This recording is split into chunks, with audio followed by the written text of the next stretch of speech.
ফাতেমা। ফাতেমা, বয়স কত আনুমানিক? 22। 22 বছর। থাকেন কোথায় আপনি? কুড়িগ্রামে।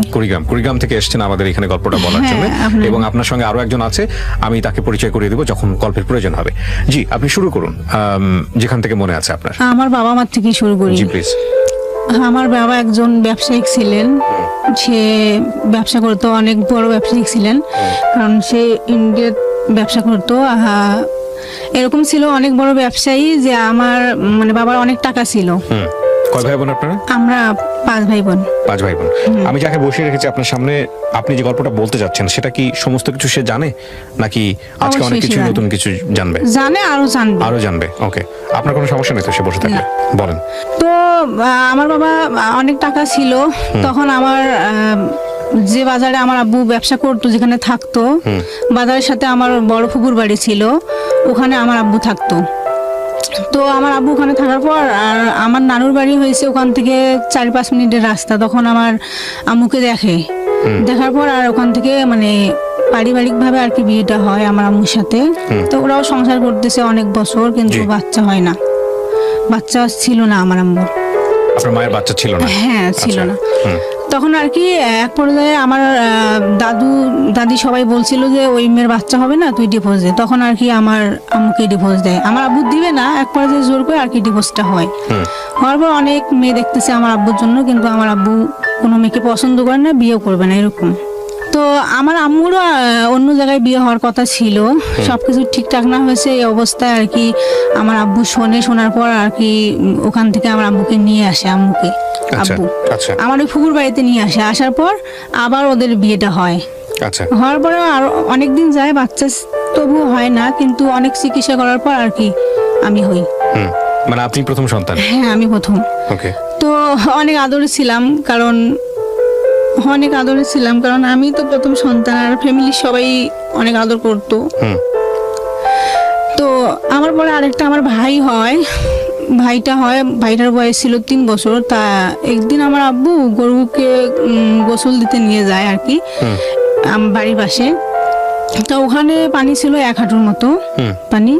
তা আমার ভাইটা পিছনে ছিল, আর আমার আব্বু গরুকে গোসল দেওয়া। এই অবস্থায় আর কি পিছনে তাকায় দেখে আমার ভাইটা নাই। তো আমার আব্বু সবাইকে বলে, কে বলতে পারেন। তখন আমার আব্বু বাড়িতে আসার পরে দেখে যে আমার ভাই নেই। তখন আর কি ওখানে যাওয়ার পরে দেখে আমার ভাইটা পানিতে মারা গেছে। বাচ্চা হয় নাই, তো এই বিষয়গুলো তো আপনাদের খেয়াল রাখা উচিত ছিল। যাই হোক, গ্রাম অঞ্চলে হ্যাঁ আর কি মারা গেছে। তো কয়েকদিন পর, মনে হয় বছরের মতো হবে এরকম, আমার বয়স যখন 5-6 বছর, তখন আর কি আমার আম্মু বাড়িতে ছিল না, জানি না কোথায় গেছে। আমি খুঁজতেছি না, আমার আম্মু নাই। তখন আমার একটা ফুফাতো বোন আমার বয়সের ছিল, ও সহ আর কি আমি খুঁজতে যাই গ্রামে। তখন ওই লাকড়ি চুলায় রান্না করে মানুষ ছাই ফেলায় না বাইরে, তখন আর কি ওই ছাইয়ের মধ্যে আমি পড়ে যাই।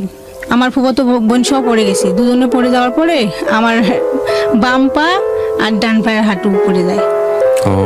তারপরে আর কি সবাই বলতো যে তো বাঁচবে না, কারণ অনেক শুকনা ছিলাম তখন, আর খুব খারাপ অবস্থা। সবাই বলতো যে বাঁচবে না। তো অনেকদিন পর নাকি আমার পাটা শুকায়। তো আমি যখন ক্লাস 4-এ পড়ি, তখন অনেক মানুষ আসতো আমার বিয়ের জন্য, কিন্তু আমার আব্বু দিত না, যে এত ছোট বয়সে কি বিয়ে দেয়। তখন আমি ক্লাস 4-এ পড়ি, তখন অনেক মানুষ আসতো। তখন আর কি আমার যে আব্বুর বড় ভাই আছে, তার কথা বলতো যে তাকে বলেন। তখন আমার বড় আব্বুকে বললে আমার বড় আব্বু রাগ করতো, যে এত ছোট বয়সে কি বিয়ে দেয় ক্লাস 4-এ এরকম। তো এরকম করে যায়। তারপর যখন ক্লাস 5-এ উঠি, তখন আর কি একদিন আমার মানে খালাতো ভাই আমার বাড়িতে আসে না, অন্য মানুষ আসার কথা ছিল আমাকে, কিন্তু ওরা আসেনি। তারপর আমার খালাতো ভাই একদিন আসে, এমনিতে বেড়াইতে আসে, আর আমি ওকে ভালো করে দেখিও নাই। ওদের বাড়ি আমাদের যাওয়া আসা বেশিটা নাই, কিন্তু ওর চাচাতো ভাই আর ওর একটা বন্ধু সহ আমার বাড়িতে আসে। তা আমি ওদিন বাড়িতে ছিলাম না, পাশের বাড়িতে ছিলাম। তো আমি বাড়ি আসতেছি, দেখি একটা ছেলে দাঁড়ায় আছে, অনেক সুন্দর ছেলেটা, অনেক সুন্দর। তখন আপনি কোন ক্লাসে পড়েন বা বয়স কত? 5-এ পড়ি। ক্লাস 5-এ পড়েন, আচ্ছা। তা আমি ছেলেটাকে দেখে অন্য দিকে গেছি, আবার ছেলেটা আমার সামনে দাঁড়িয়েছে। তখন আমি এসে রান্নাঘরে ঢুকছি, তখন ছেলেটা আসি দরজার সামনে দাঁড়িয়েছে। তো আমার খালাতো ভাই, কিন্তু তো আমি ভালো করে চিনতাম না ভাইয়া, তখন আর কি ওরা খাওয়া দাওয়া করে চলে যায়, আমি আবার আমার ফুবির বাড়িতে যাই বেড়াইতে। তখন আমার বাড়ির থেকে আবার বারবার ফোন দিতেছে যে ওকে আসতে বলো। তো আমি আসলাম, দেখলাম যে না, অন্য মানুষ দেখতে আসবে আমাকে, এই জন্য আর কি ফোন দিতেছে বারবার। ক্লাস 5 এ থাকা অবস্থায় আপনার বিয়ের সাথে ঠিক করতেছে? দিবে না, ওইরকম করে আসতেছে, এখন কি করবে? আমি দেখার এমন আছি, জন্যে? আমি বাড়িতে আসি, হুট করে মানুষ আসছে, দেখে গেছে, আবার প্রস্তাব দেয় বাড়িতে, এরকম ছিল। এত ছোট বাচ্চাকে? হ্যাঁ এরকম ছিল আমার ওদিকে, এইরকম ভাইয়া। আচ্ছা, তারপর?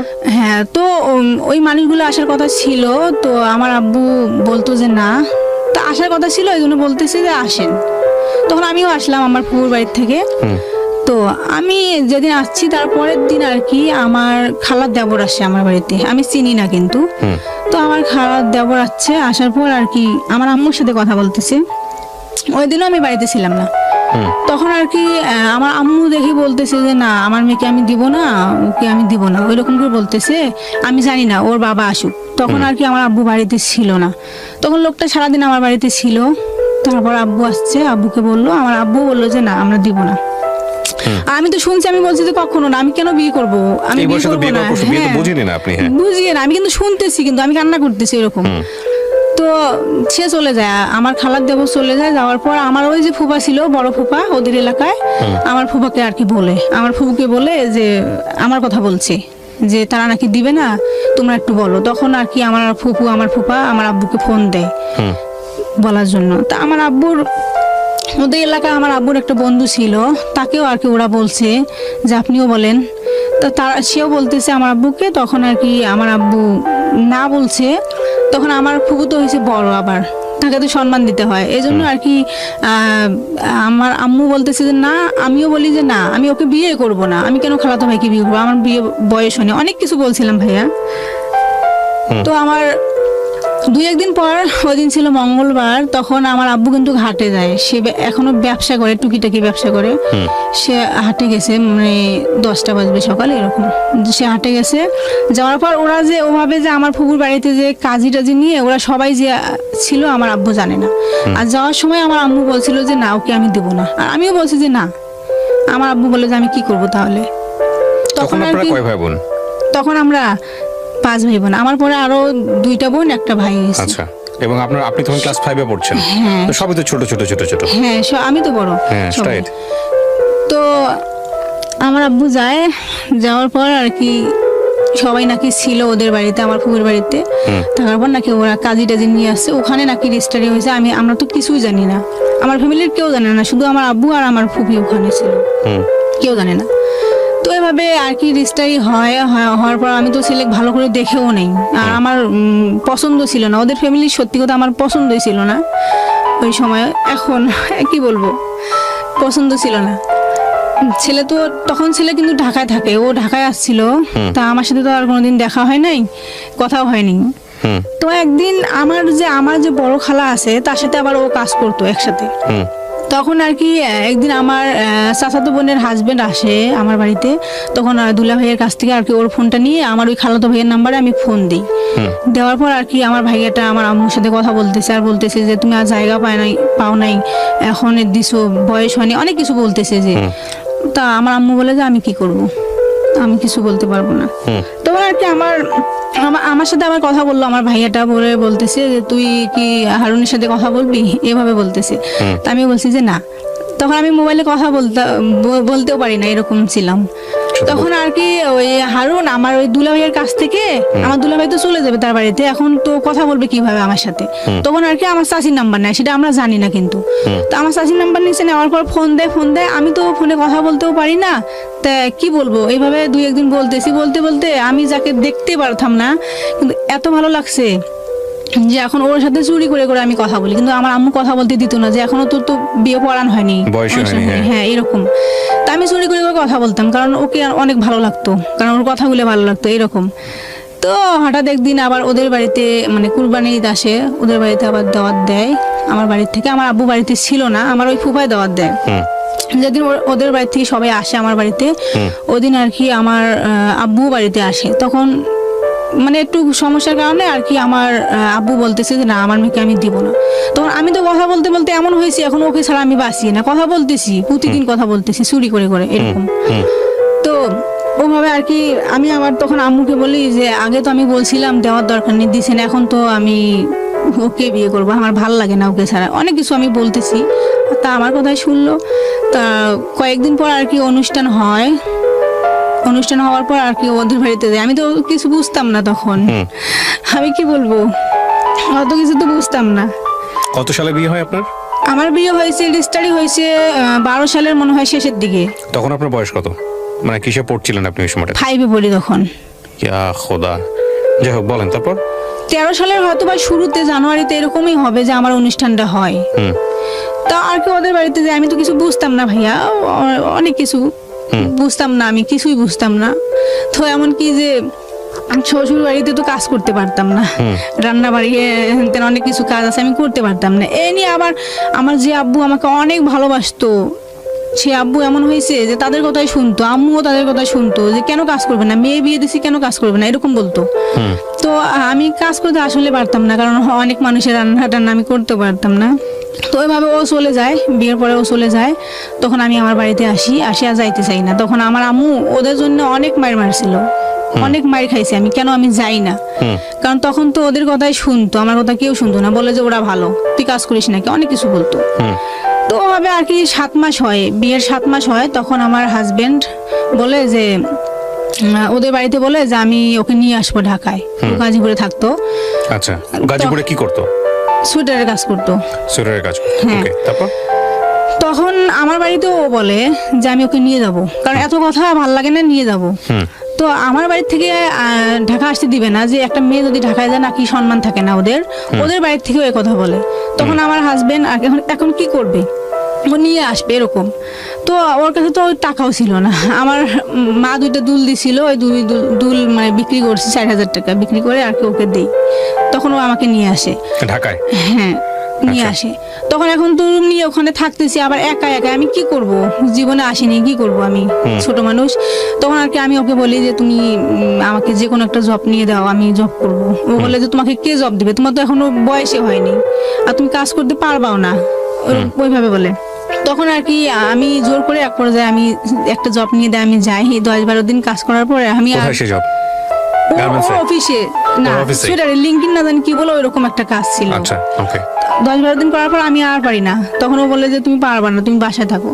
তখন তো বিয়ের প্রায় 9 মাস হয়ে গেছে। তখন আমি বলি যে আমি তো শুনছি, বুঝি না, কিন্তু শুনছি যে বিয়ে হলে নাকি মেয়েদের বাচ্চা হয়, এরকম বুঝতাম, কিন্তু আমার তো বাচ্চা হইতেছে না। তখন আর কি আমার হাজবেন্ড এক ডাক্তারের কাছে নিয়ে যায়। ওখানে যাওয়ার পর আর কি উনি আমার মুখে শুনে ওষুধ দেয়। 3 মাস ওষুধ খাইছি। বিয়ের কয় মাস পরের ঘটনা এটা, বা কয় বছর? 9 মাস। 9 মাস পরেই আপনি ছোট একটা বাচ্চা, আপনি 10-11 বছর থাকতাম, ভালো লাগতো না। আমি মনে করছি যে আমার তো বিয়ে হয়েছে এখন, এইটা বুঝতাম। তো আমার হাজবেন্ড ওখানে বলে ওষুধ দেয়, আনি দেয়, আমি খাইতেছি, কিছু হয় না। তখন ওখান থেকে আরেক ডাক্তারের কাছে আর কি নিয়ে যায়। উনিও আমার মুখে শুনতেছে আর ওষুধ দিতেছে, বলে যে তোমারই তো সমস্যা এরকম। তো আমি খাইতেছি, ওভাবে 6 মাস গেছে। যাওয়ার পর আর কি এখন আমার একটা কথা ভুলে গেছি যে আমরা যখন বাড়ির থেকে আসি, আমার শাশুড়ি কিন্তু বলছিল তুমি এই বাড়িতে উঠতে পারবা না, উঠলে তোমার পা ভেঙে দেবো, এরকম বলছিল। ওই যে আমাকে নিয়ে আসছে ঢাকায়, একটা মেয়ে মানুষ কেন ঢাকায় যাবে? এখন যে আমরা বাড়িতে যাবো, কেন ঢাকায় যাবে, মানে এত এই পরিমাণ কুসংস্কার আপনাদের এলাকায়। তখন এখন আমি কিভাবে বাড়িতে যাব?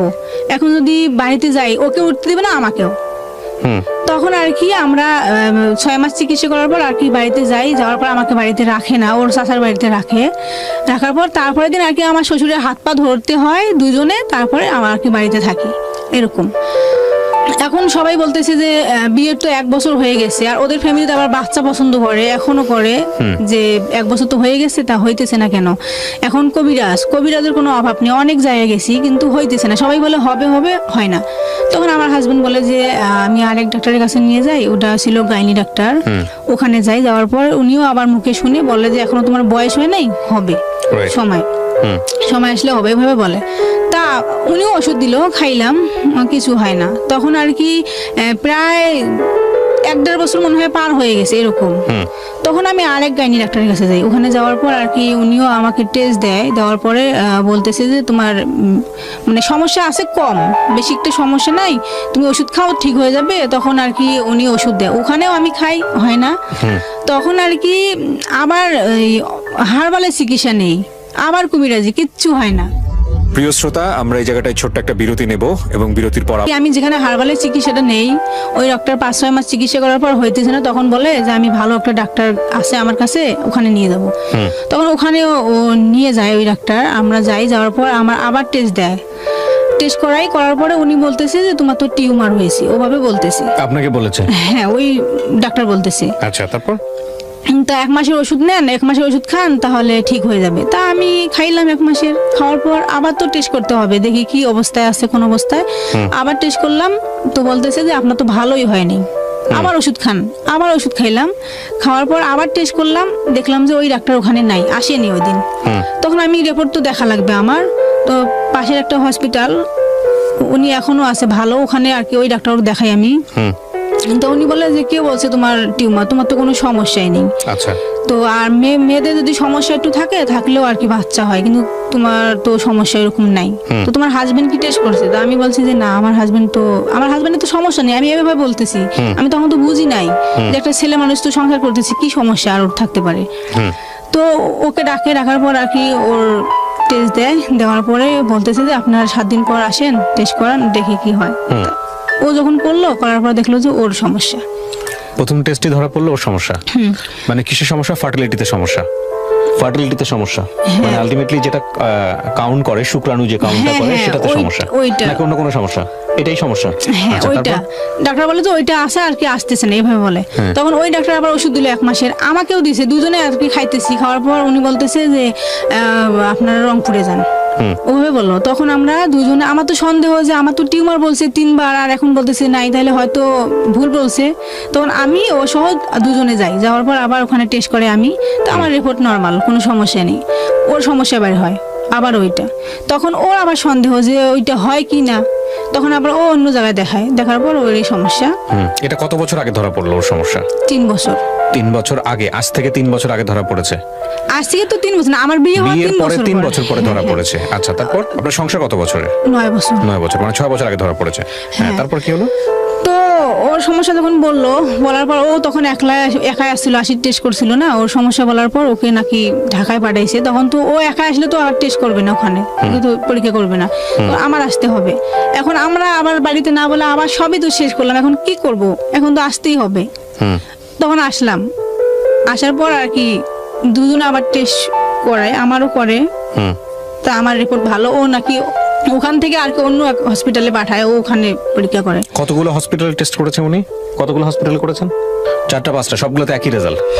ওকে, তারপর? তখন এখন রিপোর্ট যখন দুজনকার আসছে, তখন আমার তো সমস্যা নাই, বলতেছে যে আপনার সমস্যা, এখন তো আপনার এজোস্পার্মিয়া না জানি কি বলে, এইটা সমস্যা আপনার তো এরকম আসতেছে না, এখন ওখানে নাকি ব্লক আছে, এরকম বলতেছে যে ব্লক আছে, এখন IVF টেস্ট বেবি নিতে হবে। আমরা তো ওইসব বুঝতাম না, তখন বুঝিনি। তখন আর কি উনি বললো, তা আমরা বললাম যে কিরকম খরচ? তখন বললো যে 3 থেকে 3.5 লক্ষ টাকা হবে।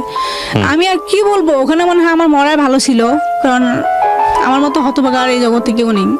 এত সমস্যাও ধরা পড়ে, কিন্তু আমি কারোর কাছে প্রকাশ করি না, কারণ আমি মনে করি যে গ্রাম অঞ্চলের মধ্যে যদি আমি প্রকাশ করি আমার হাজবেন্ডের সমস্যা, কিন্তু বলবে যে ওর নাকি কিছুই নেই, ওর নাকি শারীরিক সমস্যা, তাই বাচ্চা হয় না, এটা বোঝে। কিন্তু গ্রাম অঞ্চলের মানুষ কি বলে যার বাচ্চা নাই, যে ছেলের বাচ্চা হবে না, বলে যে তার শারীরিক সমস্যা, তার কিছু নেই। তাহলে যদি তার শারীরিক সমস্যা, তাহলে আমি কিভাবে আসি? ও, মানে বিষয়টা হচ্ছে এরকম যে সে পুরুষত্বহীন। হ্যাঁ, তারপরে আর কি ওভাবে আসার পর উনি বললো যে এরকমই আপনার করতে হবে। তখন উনি অনেক ট্রাই করলো, তা আমার তো ওইরকম সামর্থ্য নেই, আমরা কিভাবে পারবো? আমার বিয়ের 7 মাস পর থেকে তো সে করতেই আছে, কারণ সে তখন অনেক কিছু করছে, ও আর পারতেছে না, এরকম। তখন আর কি ওভাবে আসি আমরা দুজন, কাউকে বলি না, কারণ ওদের ফ্যামিলিতে যদি বলি তাহলে তারা কি বলে, বিশ্বাস করে না যে একটা ছেলে তো, আমার ছেলে তো সংসার করতেছে, উনি আবার কি সমস্যা। আমরা দুইজনও তো ফেস করতেছি যে ডাক্তারের কথাই সত্যি, আমরা কবিরাজ বিশ্বাস করি না, কারণ কবিরাজ তো অনেক বলছিল কিন্তু হয়নি, ওরকম আর কি চলতেছে। কিন্তু আমি সবাইকে বলতাম যে না, আমারই সমস্যা, কারণ ওকে আমি ছোট করতাম না কারোর সামনে, আমি বলতাম যে আমারই সমস্যা। তখন আর কি এখন সব মিলে জিলে এখন আমাদের আবার বাড়িটা ভেঙে যায়, আমার শ্বশুর শাশুড়ি ওরা আবার আমার মতো আর কি একটা জায়গা নিয়ে ওরা ওখানে আসে, সামনে ওদের নদী।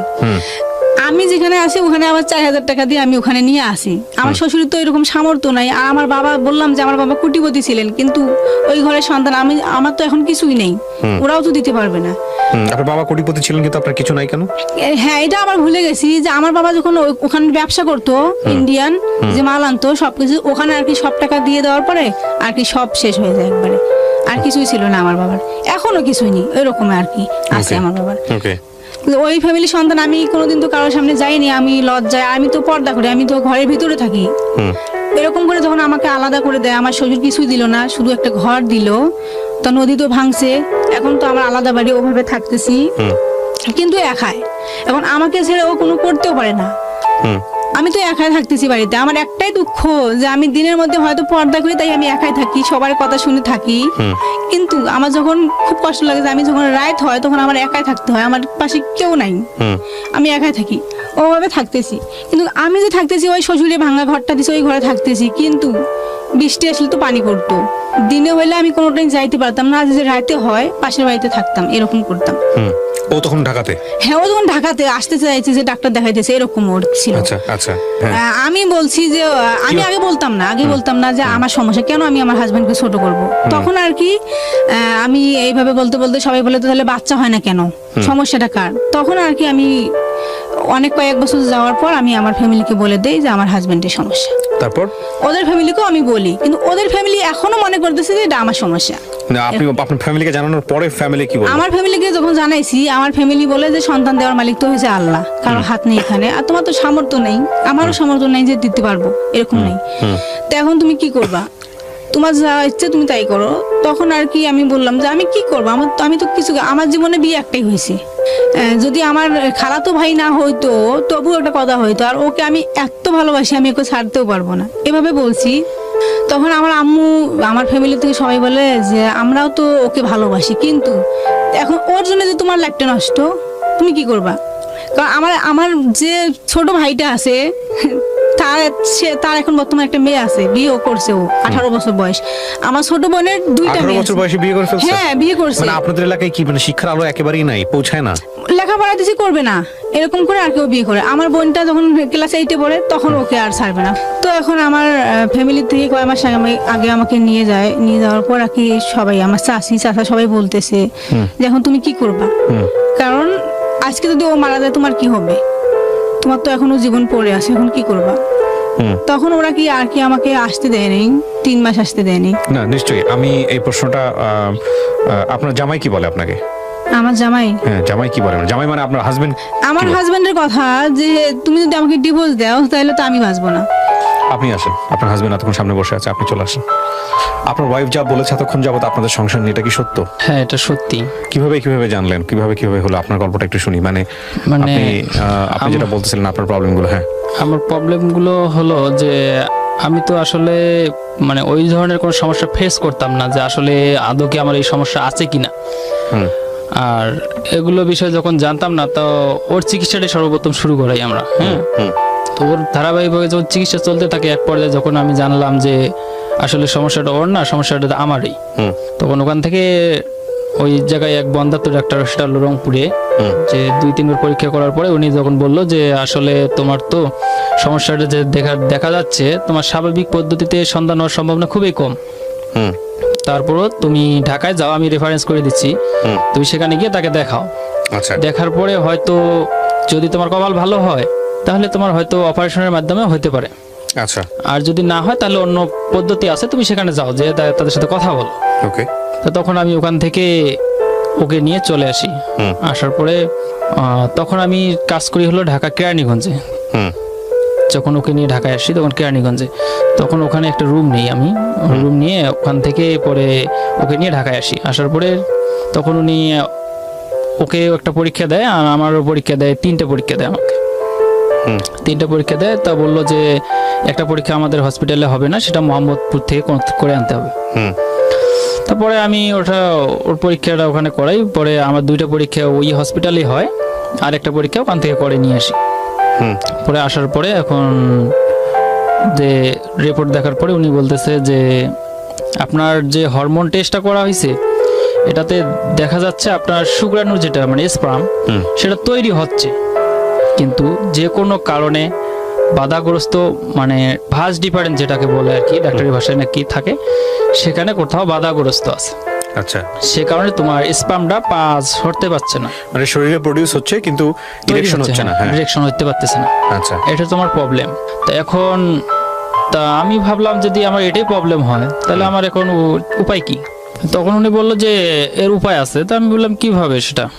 তা বলতেছে যে আমাদের যে এখন আধুনিক চিকিৎসা, এটা বাংলাদেশে এখন অ্যাভেলেবল হচ্ছে, সেটা হলো আইভিএফ। তা আমি বললাম যে আইভিএফটা কি, এটা তো বুঝতাম না। তা উনি বললো আইভিএফটা হলো যে আমরা যখন কোনো পুরুষে এই ধরনের সমস্যা পাই, স্বাভাবিক পদ্ধতিতে হয় না, তখন আমরা ওই পুরুষটার থেকে সিমেন্স কালেক্ট করি আর কি, স্পার্ম। আর ওই মেয়েটার থেকে আমাদের আর কি যেটা বলে ওভামা, ডিম্বাণু, এটা দুটো সংগ্রহ করে আমাদের মানে ফার্টিলিটি করে, বাইরে ফার্টিলিটি করে, তারপরে এটা আর কি বোম্বে প্রবেশ করায়, প্রবেশ করানো হয়। তো এটাতে শুধু ওই পুরুষটার স্পার্ম গ্রহণ করা হয়। যদি সেটা পুরুষের না থাকে সেক্ষেত্রে আমরা সেটা করি না। তা ভাবলাম যে তাহলে এটার পিছনে ব্যয় কত হবে? তো ওনারা বলতেছে যে এটার পিছনে তো ব্যয়বহুল, কারণ এটা চিকিৎসায় অনেক ব্যয়বহুল। যদি তোমাদের ইচ্ছা থাকে তাহলে তোমরা করতে পারো। তবে বললাম কত হতে পারে? যে 3 থেকে 3.5 লক্ষ টাকা খরচ পড়বে, তবে পার্সেন্টেজ 1/3। রাইট, সেই জায়গাটায় আমি যেতে চাচ্ছিলাম যে পার্সেন্টেজ 1/3 মানে 3 ভাগের 1 ভাগ। সফল হতেও পারে, নাও হতে পারে, এবং না হওয়ার সম্ভাবনাটাই বেশি। তা বললাম যদি প্রথমবারে না হয় তাহলে যে আবার দ্বিতীয়বার করতে হবে, একই প্রাইস। তা বলতেছে যে দ্বিতীয়বার করে, তা বলতেছে যে তাদের মধ্যে যারা ইয়ং পার্সন, তাদের পার্সেন্টেজ 50+ হতে পারে। যদি এদের বয়স 30-এর নিচে হয় তাহলে এদের পার্সেন্টেজ 50+ হতে পারে। যখন গড় হিসাব পড়ে যায় তখন নাকি 1/3 পড়ে যায়। তা বললাম যে তাহলে যে আপনি বললেন যে মানে ওনাকে প্রশ্ন করলাম যে আপনি তো বললেন যে আপনার স্পাম তৈরি হচ্ছে, হয়তো কোথাও বাধাগ্রস্তর কারণে আসতে পারতেছে না, তাহলে তো অপারেশনের মাধ্যমে করা সম্ভব।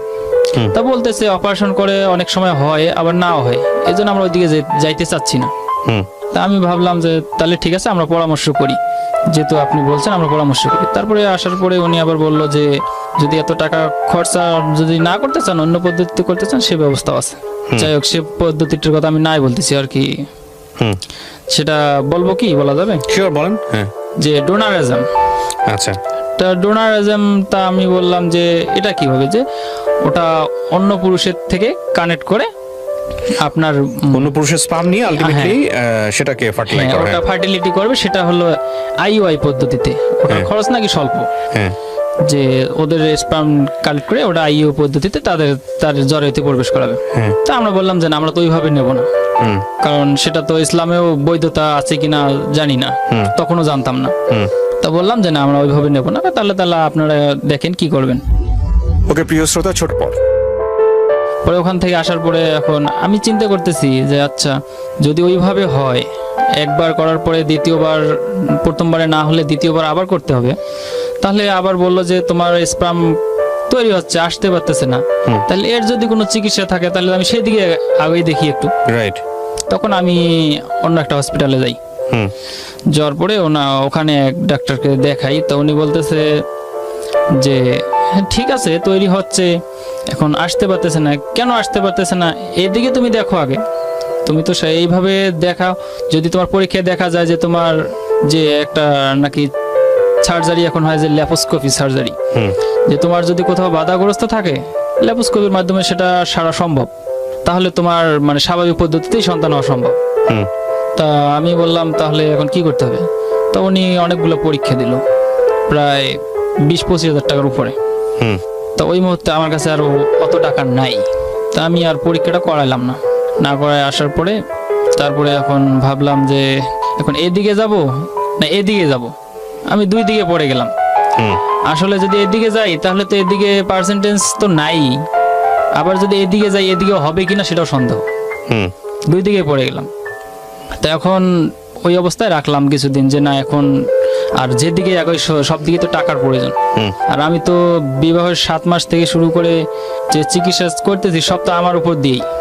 আর আমার একটা সমস্যা, আমি সবসময় কাজ করতে পারতাম না। একটা হলো সমস্যা, আমার হাত পা প্রচুর ঘামে।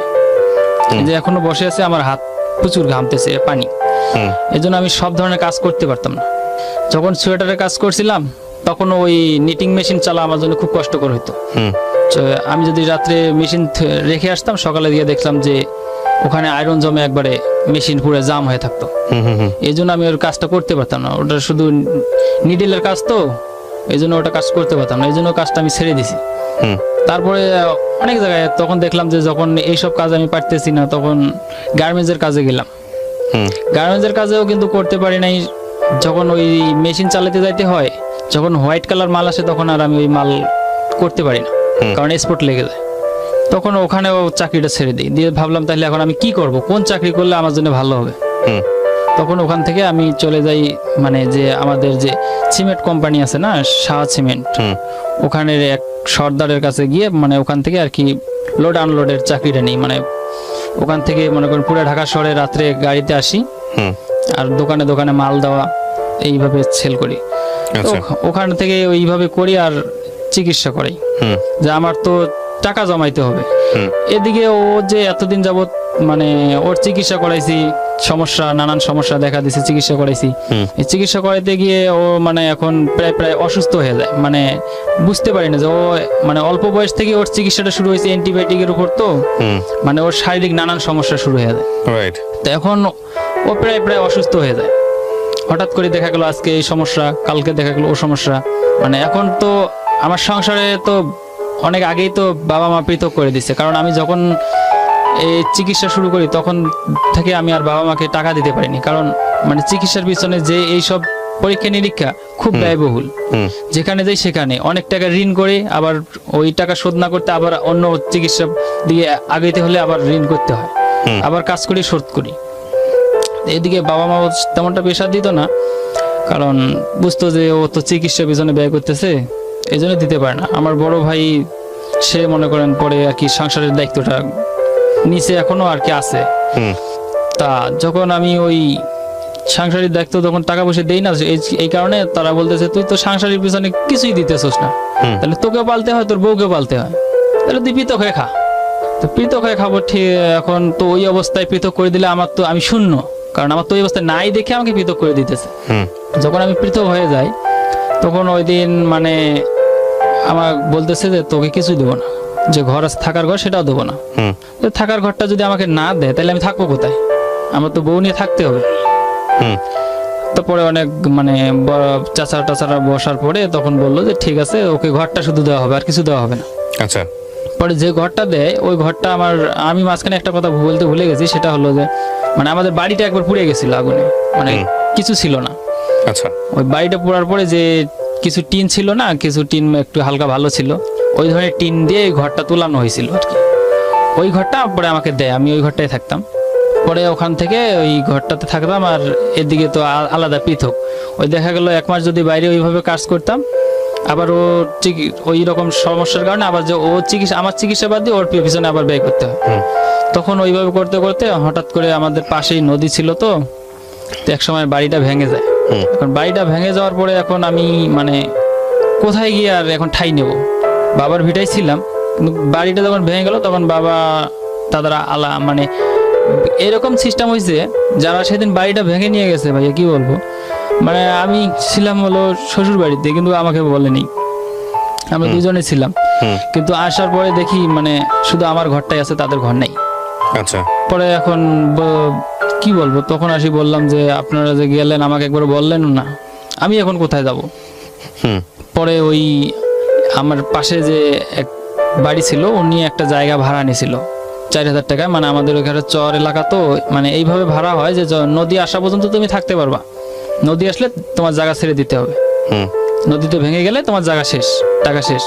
তারপরে ওই জায়গায় 4000 টাকায় মানে একটা জায়গা ভাড়া নিয়েছিল। পরে ও বলতেছে আমি ওই জায়গায় যাবো না।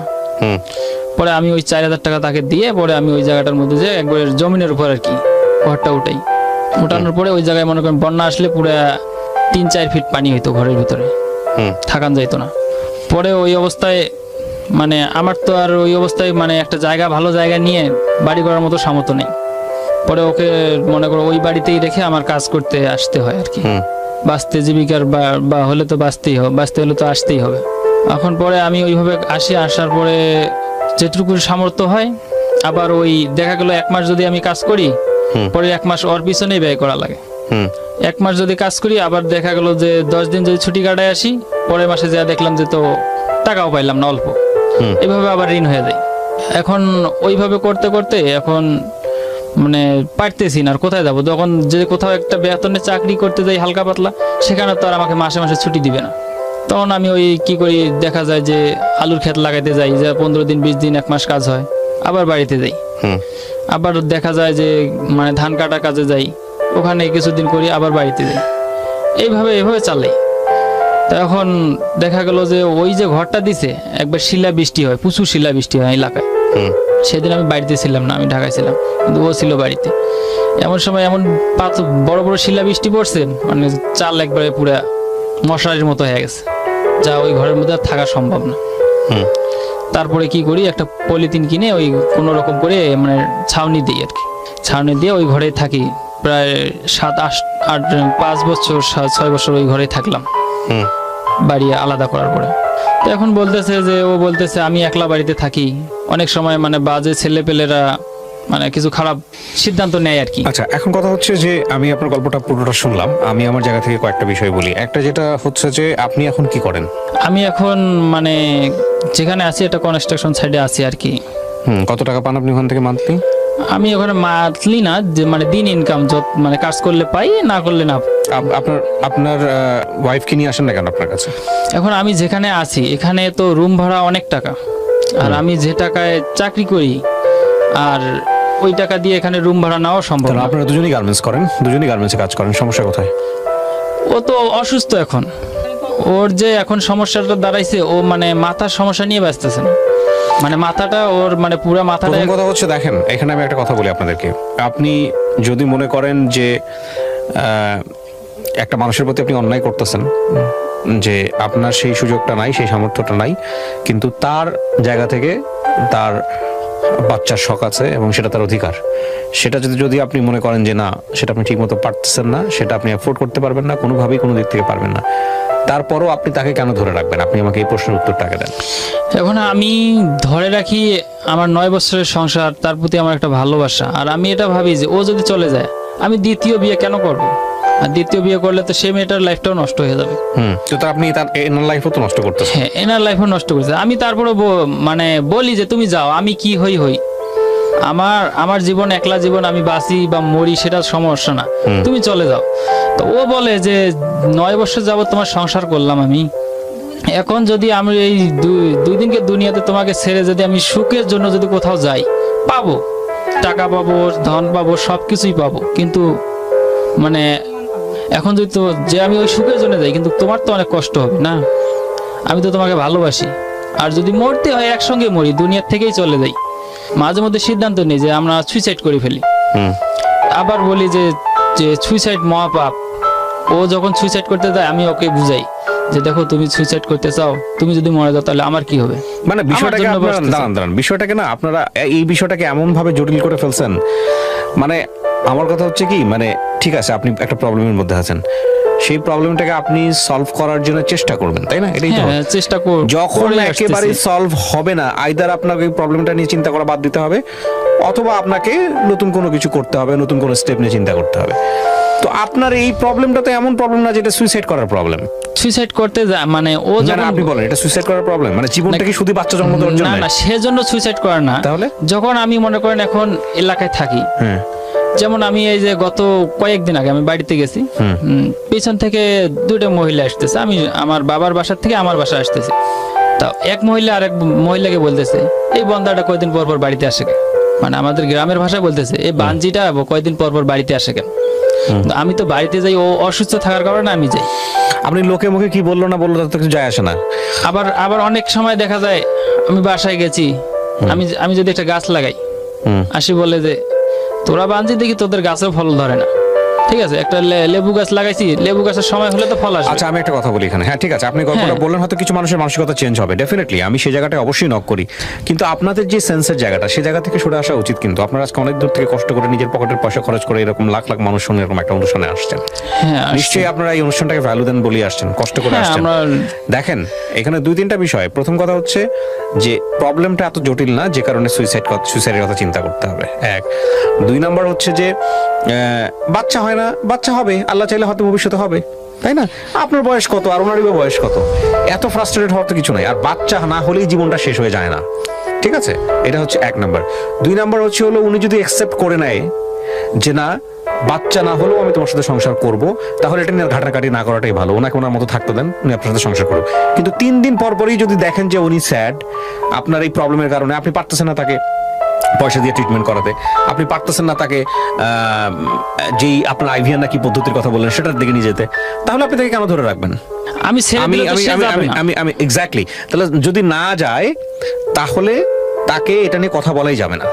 আপনি দেখেন তার মধ্যে টেন্ডেন্সিটা আছে কিনা।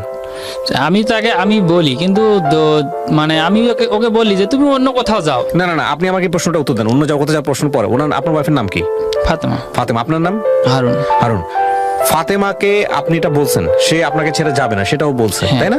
কিন্তু ফাতেমা আপনার সামনে এই বিষয়টা নিয়ে ফ্রাস্ট্রেটেড হয়, হতাশ হয়, কষ্ট পায়, হ্যাঁ কষ্ট পায়, কষ্ট আমাকে পায়। বলে। আচ্ছা এখন তাহলে ফাতেমাকে আপনার এই জায়গাটায় নিয়ে আসতে হবে যে ফাতেমা আমার সামর্থ্য নাই, আল্লাহ আমাকে দেয় নাই, এটা এখানে মানুষের কোনো হাত নাই, কোনো দিক থেকে সামর্থ্য নাই। তুমি যদি এটা অ্যাকসেপ্ট করতে পারো, তুমি যদি মনে মনে মনে করো যে না ঠিক আছে আমার লাইফে কোনো বাচ্চা কাচ্চা হবে না হারুনের দ্বারা, অ্যাকসেপ্ট করলে আমার সাথে খুব স্বাভাবিকভাবে সংসার করতে হবে, স্বাভাবিকভাবে, আমি শব্দটা আবারও বললাম, স্বাভাবিকভাবে সংসার করতে হবে, এটা আমাদের ধর্মেও আছে। তুমি যদি কোনো মানুষের অপরপক্ষ মানে বৈবাহিক সম্পর্কের বিষয়ে বলা হয়েছে, তুমি যদি দুর্বলতা জানো, উইকনেস জানো, সেটাকে ক্ষমা করে তার সাথে থাকো। আর যদি না ক্ষমা করতে পারো তাহলে তাকে বারবার তুমি খোঁটা দিতে পারবে না, বারবার তাহলে তুমি তাকে নিয়ে আলোচনা করতে পারবে না। সো এটা আপনার একটা উইকনেস যেটা আল্লাহ দিছে আপনাকে, এখানে আপনার কোনো হাত নাই। না। Got my point? তো সেটা যদি সে অ্যাকসেপ্ট করতে পারে মনে প্রাণে, তাহলে আপনার সামনে সে হাসি খুশি থাকবে, স্বাভাবিক থাকবে, এটাই স্বাভাবিক। আর যদি অ্যাকসেপ্ট করতে না পারে, সে মনে বলবে যে হ্যাঁ আমি তোমাকে ভালোবাসি, আমি তোমার সঙ্গে আছি, কিন্তু হা হুতাশ করবে। ওই হা হুতাশ আপনাকে ফ্রাস্ট্রেটেড করবে, ওই হা হুতাশ আপনাকে নর্মাল লাইফ থেকে অনেক দূরে সরে দেবে, যেটা আপনার ক্ষেত্রে হয়েছে। আমি কি বুঝাতে পারছি? ঠিক আছে। সো ঠিক আছে পর আর কোনো কিন্তু নাই। আপনি আজকে অনুষ্ঠানে আসেন না, আপনি কি করবেন আমাকে এটা বলেন। মনে করেন অনুষ্ঠান হলো না, রেকর্ড হচ্ছে, প্রচার এখন হলো না।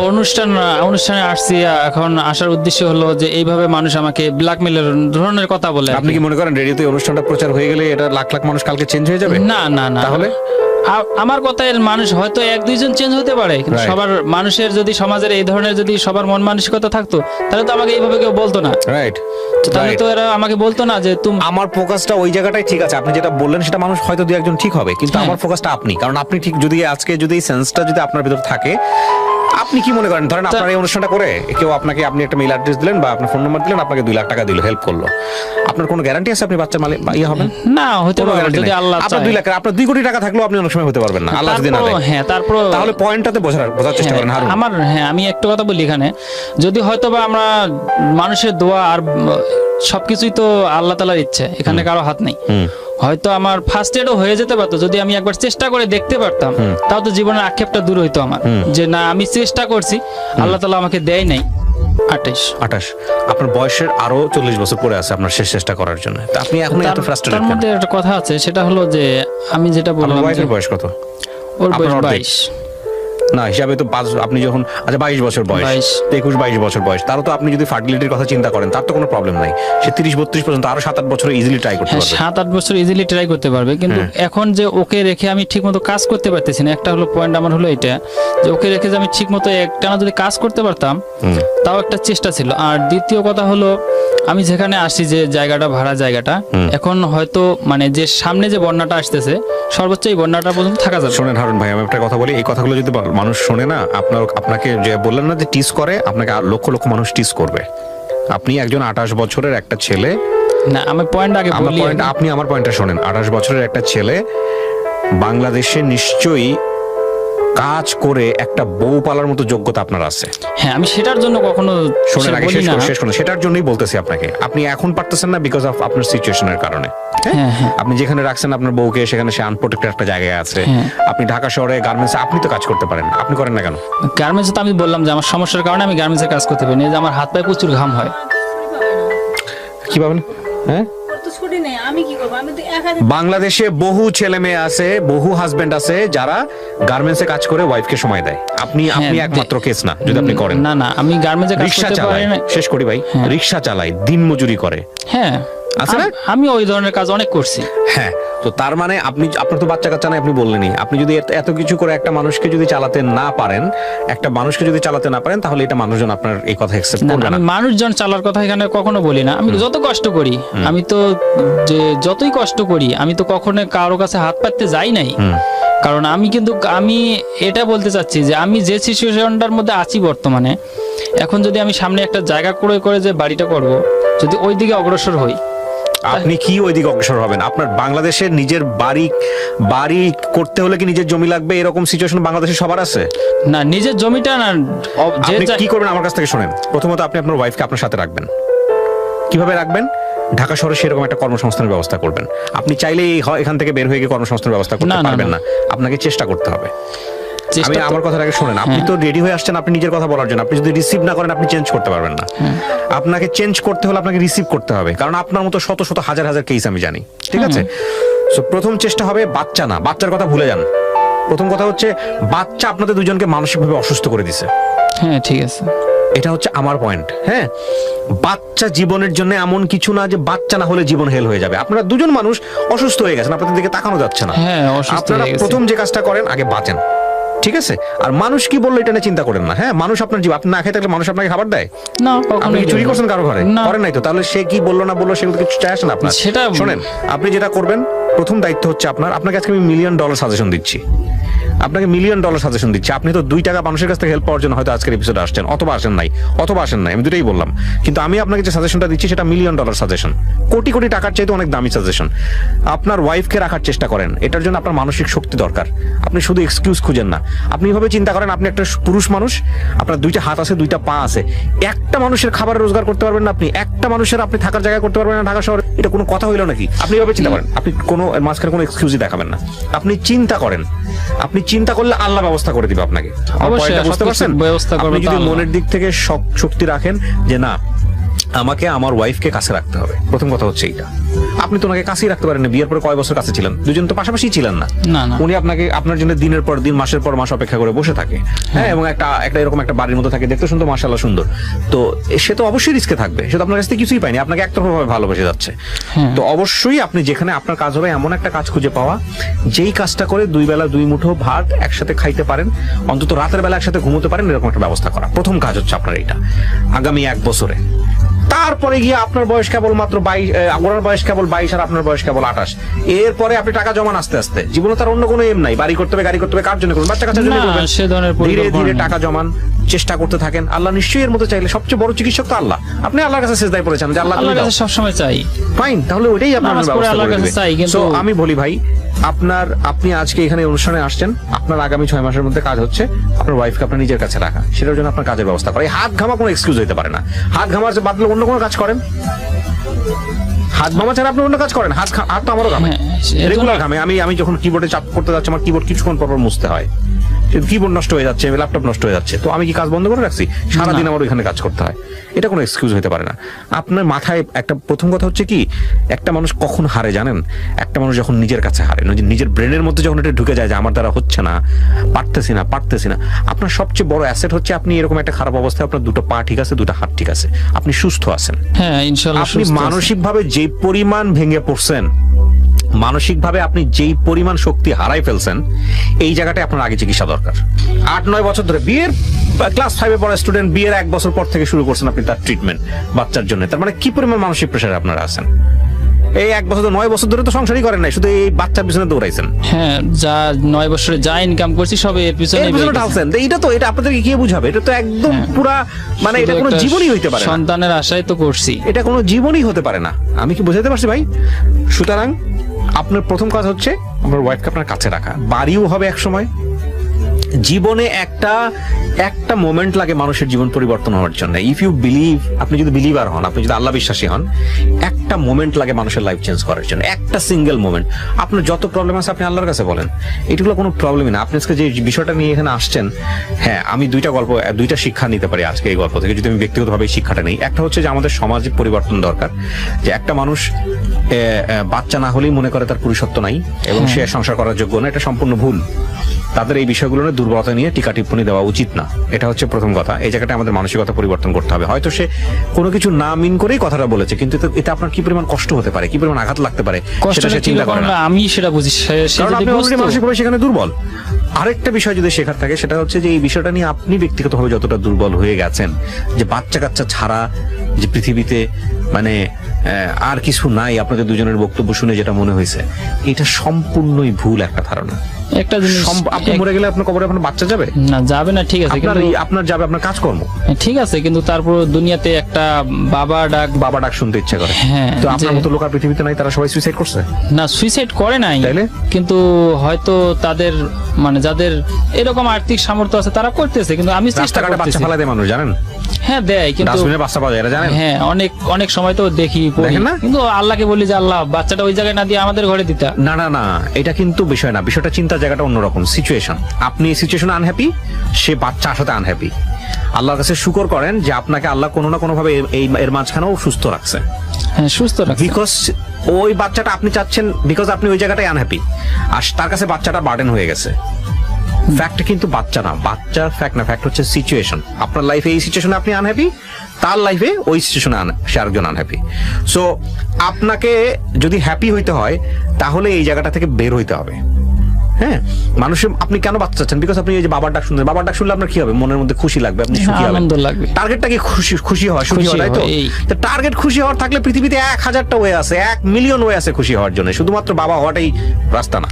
না ঠিক আছে, কিন্তু ওটা একটা আলাদা আনন্দ। আমি দোয়া করি আপনার জন্য যে আল্লাহ আপনাকে সেই সুযোগটা দিক, যে আপনি যাতে চেষ্টা করতে পারেন এবং আপনার ওয়াইফের যেই আপনার প্রতি যে রেসপেক্ট, যে ভালোবাসাটা, সেটা যেন ঠিক থাকে। এবং আমি অবশ্যই চাইবো যে আপনাদের এই মানবিক যে জায়গাটা, মানসিক যে দুর্বলতার জায়গাটা, যে চিন্তাটা নিয়ে আপনারা আজকে এখানে আসছেন, সেই জায়গাটার একটা পরিবর্তন হোক। কারণ বাচ্চা কাচ্চা পৃথিবীতে হয় না, এরকম অসংখ্য মানুষ আছে, এবং অনেক মানুষ যারা খুব দামি মানুষ, অনেক মানুষ যারা পুরো পৃথিবীর জন্য করে গেছে, এরকম মানুষ আছে। বাচ্চা কাচ্চা আল্লাহ সবাইকে দেন না, এবং বাচ্চা কাচ্চা দেওয়ার পরেও তারা বাচ্চা কাচ্চা প্রপারলি মানুষ করতে পারেন, সেই ক্ষমতাও আল্লাহ সবাইকে দেন না। ঠিক আছে? সুতরাং আপনার প্রথম দায়িত্ব হচ্ছে আপনার ওয়াইফকে খুশি করা। সেটা বাচ্চা কাচ্চা না নিয়ে এসেও করা সম্ভব। আপনি সেই জায়গাটা আগে পালন করেন, দায়িত্বটা পালন করেন, বাকি জিনিস পরে চিন্তা করেন। আর উনি যদি আপনাকে সেই জায়গাটা কনসিডার করতে না পারে, তাহলে ওনাকে মুক্তি দেওয়াটা উচিত। ধর্মীয় অনুসারে যেভাবে আপনার মুক্তি, যেভাবে রিলিজলি চিন্তা করেন, সেভাবে চিন্তা করা উচিত। আর উনি যদি আপনাকে ওই লাভটা দিতে পারে, তাহলে আপনাকে তাকে সাথে নিয়ে এমন ভাবে ফাইট করা উচিত, সাপোর্ট করা উচিত, যাতে করে উনি ওই মিসিংটা অনুভব করতে না পারে। প্রিয় শ্রোতা, আপনারা যারা আজকের এপিসোডটা শুনলেন, ডেফিনেটলি এটা আমি আমার লাইফে দেখেছি। আমি আমার খুব ক্লোজ বড় বোনের উদাহরণ দিতে পারি। They love each other very much, সারা জীবন ধরে একসঙ্গে থেকেছে, কিন্তু তাদের কখনো বেবি ছিল না, এবং সেম প্রবলেম লাইক এই ছেলেটার মতো তাদেরও প্রবলেম। তারা স্টিল একসঙ্গে আছে, জীবনের এক পর্যায়ে গিয়ে বাচ্চা দত্তক নিয়েছে, এবং তারা সুখী বা সুখী না, তারা একসঙ্গে থেকেছে।